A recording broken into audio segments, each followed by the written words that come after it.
Umalma ang Department of Labor and Employment o DOLE sa pagkakasama ng Pilipinas sa listahan ng top 10 worst countries para sa mga manggagawa ng International Trade Union Confederation o ITUC.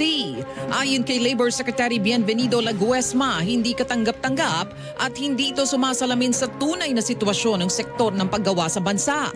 Nauna dito, sinabi ng ITUC na bigo ang gobyerno na maprotektahan ang karapatan ng mga manggagawa.